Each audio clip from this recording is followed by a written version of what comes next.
Welcome to Kenton's videos. Enjoy the video. In this video, I will explain how to replace a knock sensor on a Toyota Highlander.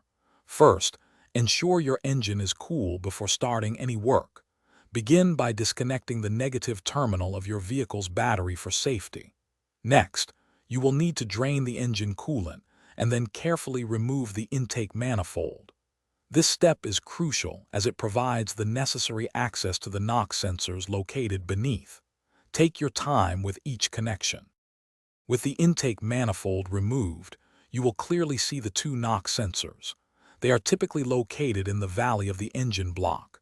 Gently disconnect the electrical connectors from each sensor, being careful not to damage the wiring.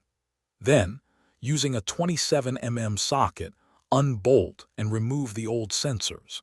It's a good idea to inspect the wiring harness for any signs of wear or damage at this point. Now it's time to install your new knock sensors. Place them into their respective locations, ensuring they are properly seated.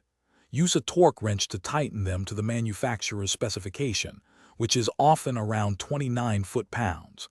This precise torque is vital for correct sensor operation. After securing the sensors, reconnect their electrical connectors firmly. Double-check all connections before proceeding. Finally, reinstall the intake manifold, making sure to use new gaskets for a proper seal. Carefully reconnect all hoses and electrical components that were detached. Refill your engine with the correct type and amount of coolant. Reconnect the negative battery terminal. Start the engine and check for any leaks or unusual noises. Remember to check the description for a link to the simple path to wealth and other great deals. This ensures everything is working correctly after your repair. Thanks for watching. Consider subscribing if we helped you.